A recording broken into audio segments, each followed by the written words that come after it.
د تاریخي ښار بلخ هغه زړې خاورینې ودانۍ چې سلګونه کلونه کیسې په خپلو دیوالونو کې زیرمه کړي یو ځل بیا د ژوند بڼه خپلوي. بلخ چې د هیواد په شمال کې یو له لرغونو ولایتونو ګڼل کیږي د تاریخي ابداتو له ډلې یو هغې د دغه ولایت په بلخ ولسوالۍ کې د مولانا جلال الدین محمد بلخي د پلار خواجه بهاوالدین ولد خانقاه ده چې طبیعي پیښو او نه پاملرنې یې ښکلا له منځه وړې او دا مهال یې لرغونوالی تر همدې څلورو دیوالونو محدود شوی. تازه د بلخ د اطلاعاتو او کلتور ریاست د ټیکا په نوم یو ترکي بنسټ په مالي مرسته د دغې لرغونې آبادۍ د بیا رغونې چارې پیل کړي. د یاد ریاست مسؤلین وایي د خواجه بهاوالدین ولد د خانقاه د بیا رغونې لپاره 21 شریبه ځمکه استملاک شوې ده چې پر دغه پراخه ساحه به د فرهنګي او سیاحتي برخو ودې لپاره پارک، بڼ او د مولانا په نوم یو معیاري کتابتون جوړ شي.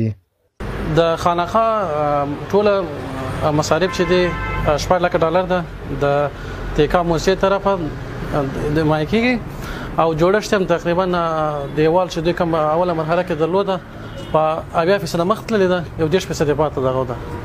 په همدې حال کې د بلخ د کلتوري چارو فعالان وایي د دغو پروژو پلي کېدل کولی شي د هیواد د فرهنګي پانګې ژغورنې ترڅنګ د سیمه ییز اقتصاد او سیاحت په وده کې هم مهم رول ولوبوي.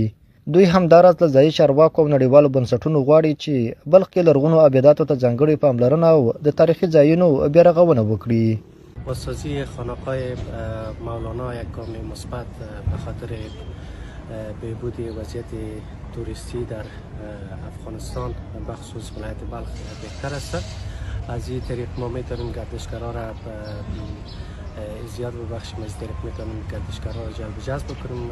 از مناطق مهم تاریخی بلخ هستی یادگاه بلخ لرغونی بلخ کې لکه خواجه کاشا د زمچی پهلوان د 6 پیغمبر د خواجه پارسا او دې ته ورته هغه نو ګمبد چې ورته وایي ډیر زیات دي چې لا هم د یو څو ته که پاملرنه شوې نور زیات ځایونو کې ګوښو کې پاتې دي د بلخ چې په دې باندې کار نه دی شوی، دې ته کار وشي.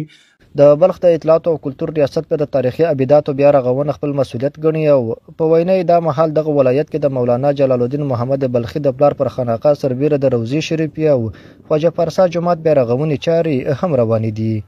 دوی وایي ژر به دولت آباد ولسوالۍ کې د زادیانو منار بیا رغونه هم پیل کړي.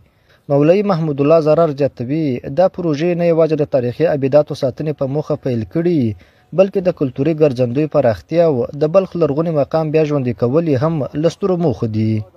په خپله د امارت له بودیجې څخه د بلخ د خواجه پارسا جامع جومات ترمیماتي چارې روانې دي، د اودسو ځایونه ورته جوړیږي، د تشنابونه ورته جوړیږي، صحن یې پراخیږي، یعنې په هره برخه کې چې اړتیا وي په هغه برخه کې کارونه په مخ باندې روان دي. دا عملا شروع دي او اوس په راتلونکو کې موږ دولت آباد ولسوالۍ کې منار زادیان ته پلان لرو چې انشاءالله په راتلونکي اونۍ کې به موږ هلته سفر ولرو چې هغه ته هم ترکانو خوښي ښودلې ده. موږ کوشش کړی دی چې دوی ورته تشویق کړو او دوی هم دې ته خوښي ښودلې ده. انشاءالله په نږدې وختو کې به زمینه ورته مساعده سي او دوی به دې ته راجلب کړل سي چې دوی د منار ترمیماتي چارې روانې.